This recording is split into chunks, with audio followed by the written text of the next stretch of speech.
दोस्तों, कल्पना कीजिए एक कॉलेज ड्रॉप आउट अपने गैरेज में खिलौना जैसी दिखने वाली मशीन बनाता है जो एक दिन दुनिया बदल देती है। ये कहानी है स्टीव जॉब्स की, एप्पल के दिग्गज फाउंडर की, जिन्होंने टेक्नोलॉजी की दुनिया में तूफान ला दिया। स्टीव जॉब्स कॉलेज की किताबों के पीछे रमे हुए विद्यार्थी नहीं थे, बल्कि उनके दिमाग में भविष्य के गैजेट्स गूंजते थे। उनके जुनून और अपरंपरागत सोच ने दुनिया को आईपॉड जैसा संगीत का साथी, आईफोन जैसा स्मार्टफोन और आईपैड जैसा टैबलेट दिया। ये सिर्फ मशीनें नहीं थी, बल्कि एक क्रांति थी जिसने जीने का तरीका ही बदल दिया। तो चलिए शुरू करते हैं स्टीव जॉब्स की रोमांचक कहानी, जो आपको प्रेरित तो करेगी ही और साथ ही ये सोचने पर भी मजबूर कर देगी कि आपके गैरेज में भी कोई दुनिया बदलने वाला आइडिया तो नहीं छुपा हुआ है। स्टीव जॉब्स की कहानी किसी तेज रफ्तार वाली रेसिंग कार की कहानी से कम रोमांचक नहीं है।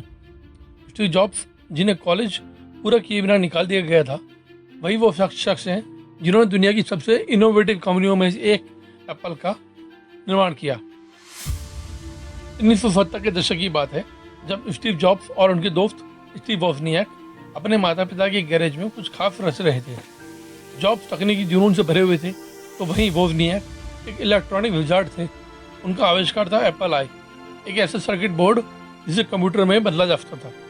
ये एक जटिल मशीन थी जिसे हॉबिस्ट खुद असेंबल कर सकते थे। यही वो पल था जिसने एप्पल आई के जन्म के साथ साथ व्यक्तिगत कंप्यूटर क्रांति की भी शुरुआत की। लेकिन जॉब्स की सोच एक आम इंसान से कहीं आगे थी। उनका सपना था कि हर किसी के हाथों में कंप्यूटर हो, न कि सिर्फ टेक्नोलॉजी के खास लोगों के लिए।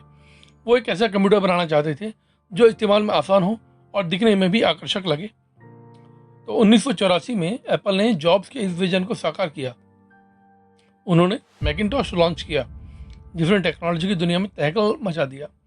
उस समय के कंप्यूटर्स टेक्स्ट से भरे हुए जटिल डिब्बों के होते थे, वहीं मैकिंटॉश में माउस और रंगीन स्क्रीन जैसी सुविधाएं थी जो उस समय किसी विज्ञान फिक्शन जैसी लगती थी।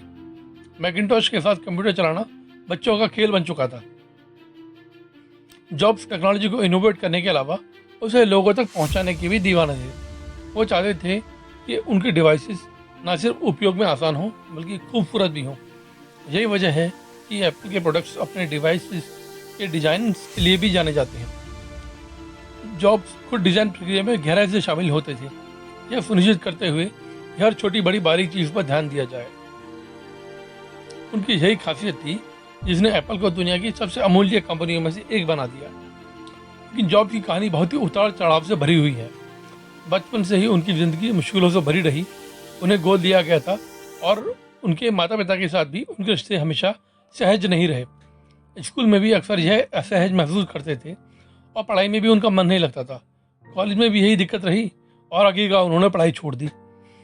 एप्पल की सफलता के बाद भी जॉब्स की कठिनाइयों का सामना करना पड़ा। 1985 में उन्होंने एप्पल के बोर्ड से मतभेद के चलते कंपनी से निकाल दिया गया। ये उनके लिए कठिन दौर था, मगर जॉब्स ने हार नहीं मानी।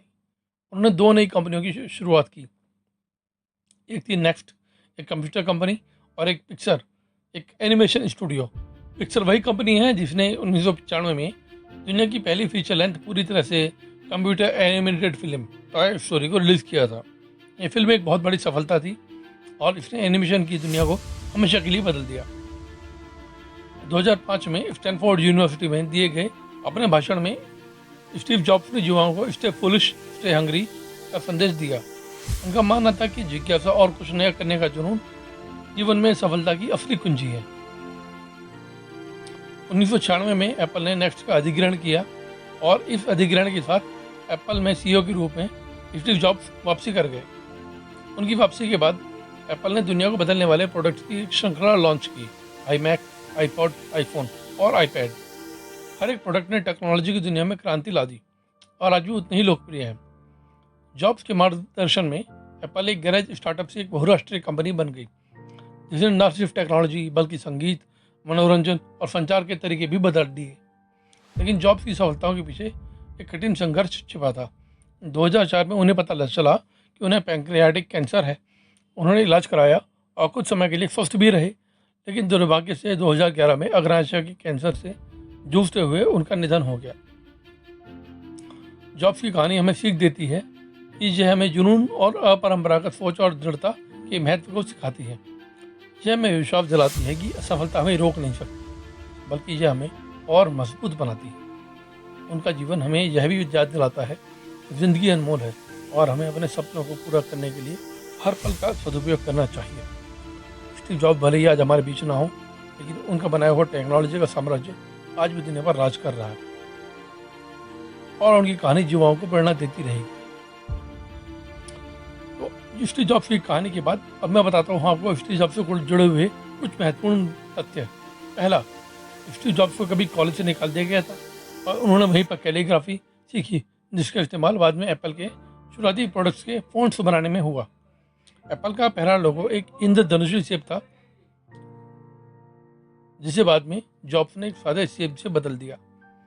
एप्पल का वो विज्ञापन जिसमें 1984 के सुपर बाउल में एक हथौड़े से बिग ब्रदर, एक सरकारी निगरानी के कंप्यूटर को तोड़ दिया गया था, टेलीविज़न विज्ञापन के इतिहास में मील का पत्थर माना जाता है।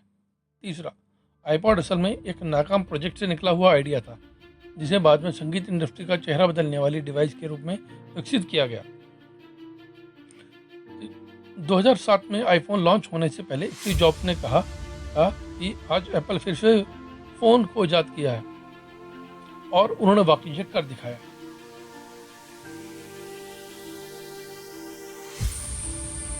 दोस्तों, एप्पल के फाउंडर स्टीव जॉब्स के बारे में हमारी आज की ये कहानी आपको कैसी लगी, ये हमें ज़रूर बताएं। आप अपनी राय नीचे कमेंट बॉक्स में लिखकर हमें बता सकते हैं। साथ ही ऐसी ही किसी पर्सनालिटी पर और कोई कहानी अगर आप सुनना चाहते हैं तो उसके बारे में भी आप हमें नीचे कमेंट बॉक्स में लिखकर बता सकते हैं। अगर आपको लगता है कि ऐसी कहानियाँ लोगों तक पहुँचनी चाहिए तो आप इस कहानी को अपने मित्रों और बच्चों के व्हाट्सएप ग्रुप में ज़रूर शेयर कीजिए, क्योंकि हमारा मानना है ऐसी कहानियाँ लोगों के जीवन के प्रति उनका नज़रिया और उनकी जीवन शैली को बदल सकते हैं। साथ ही आप हमारे चैनल को सब्सक्राइब कर लीजिए ताकि अगली ऐसी कहानियों के नोटिफिकेशंस आपको टाइम से मिल सकें। चलिए फिर इस कहानी को यहीं समाप्त करते हैं। अगली कहानी तक के लिए नमस्कार, धन्यवाद।